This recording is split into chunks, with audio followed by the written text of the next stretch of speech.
being hunted, and those foolish enough to remain have been executed.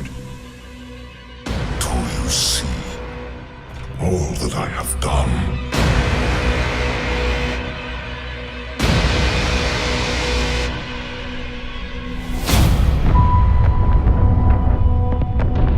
The war's over. And we've lost.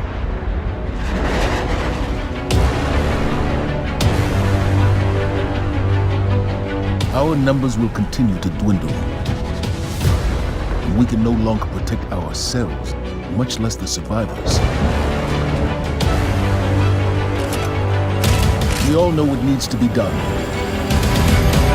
Get up close and personal with Gulp. Put a bullet in his head. Then maybe eat a sandwich. An outright assault is doomed to fail.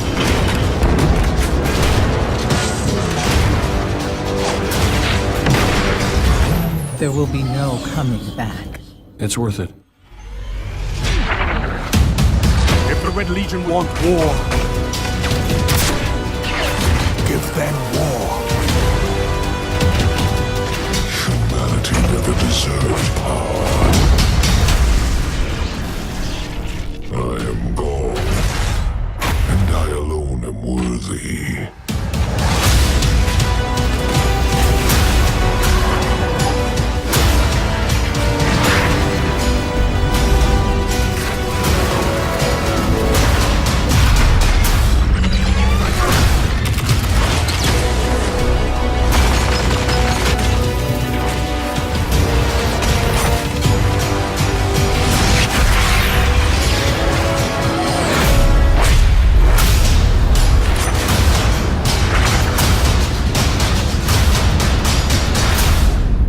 This is great.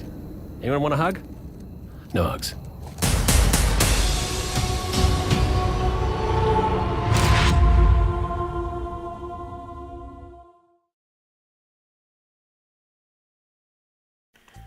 By the helmet of Lord Saladin, holy fucking shit, I'm hyped for this.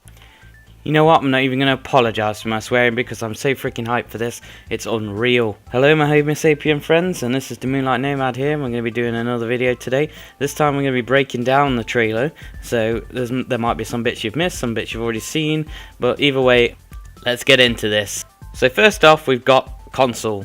He's obviously a lifelong friend to Gaul, political leader and advisor to him. So he's pretty much a badass as well.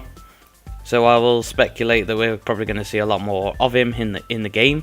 Maybe he's one of the bosses right at the end, who knows. But we know that they're keeping the speaker captive now. Now we don't know whether they captured him just before the invasion happened or whether it was during the invasion. Either way, they wanted him first. Now I don't know whether that's because he's tied to the Traveller. Like because he obviously he communicates with the Traveller, doesn't he, the speaker? So I don't know whether like they needed him to figure out the weakness for the Traveller. Maybe it's something to consider. I don't know. Next up, we've got fighting in the what looks like the European Dead Zone because they've got the Traveller's Shard in the background. Now it looks like a pretty epic battle, so I don't know if this is prior to us heading to the farm on the European Dead Zone, or whether this is like sort of like I don't know, like an invasion halfway through the mission, halfway through the game. Sorry, I don't know. Just looks pretty epic. Now this bit really interested me because you obviously got Hawthorne, who's obviously like the leader of the outside of the tower people. Cade 6, the Guardians, and the humans all like heading towards the same area, fighting alongside them. So you get a bit more interaction with other people, like 'cause when you're in the tower in Destiny 1, you don't really interact with anyone unless they're like trying to sell you something or you're trying to buy something off them.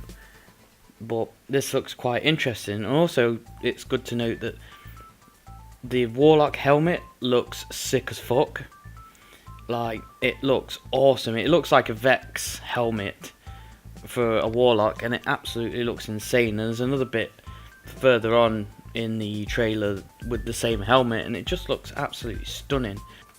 Now this I pretty much noticed instantly, but from the article in the Edge magazine for the Destiny, they said that there was a bit included that wasn't included, into the beta, where if you used an elemental weapon against the same elemental shield, it would actually nuke surrounding enemies.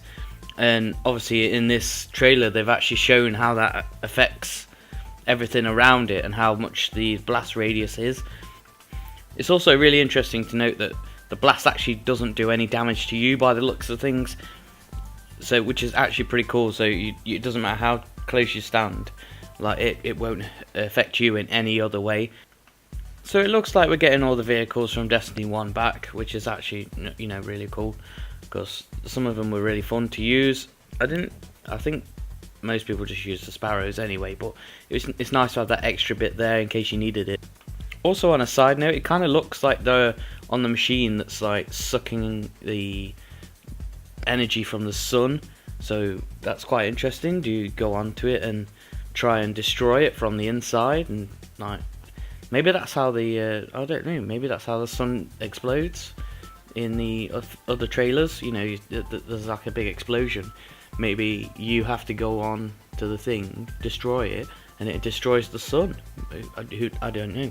This is just me speculating, but it's just a pretty cool concept. Also, I noticed this little thing on the hunter's arm when he's riding the pike. It kind of looks like a new faction. I don't know if people are already aware of this already and I'm just being stupid, but it looks like there's going to be a new faction as well. Something I also noticed when I slowed the video down, this Titan has it looks like a flashlight on his helmet. Now, I don't know if this is just an effect, but it looks like you got a flashlight on your head. So I'm assuming that because your ghost dies, obviously they were your light source in the dark, so you will have to resort to other methods to try and light up rooms. So it would make sense that there would be a flashlight on the helmet. Now, I don't know if you can see in the background, I'll try and zoom in if I can, but it looks like a chest on one of the branches. So that's quite cool that you're still going to have your chests dotted around with different loot in it. So that's cool. And finally, check out this monster of a boss. Now, I don't know if this is a Lost Sector boss or whether it's just a campaign mission boss, but either way, it looks incredibly massive. Like, it'll be pretty easy to take down with 3 of you, but you know, it looks massive. So that's all the things that I noticed. Obviously, there's things I probably missed, so if there is anything you think I've missed, let me know in the comment section below. And also, if you just want to say hi, that's cool too. Obviously, like and share my videos if you want to, that's up to you.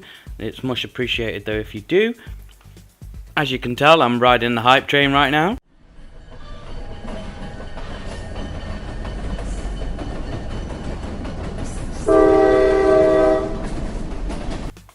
Because that wasn't weird or awkward at all. While I've got you here as well, I've also started up a Facebook fan page. You can always find the link at the end of the video, and you can just find me on there and chat to other people that are interested in the same sort of games as me as well. So if you want to do that, let me know, and I'll see you soon, fellow Destiny Seekers.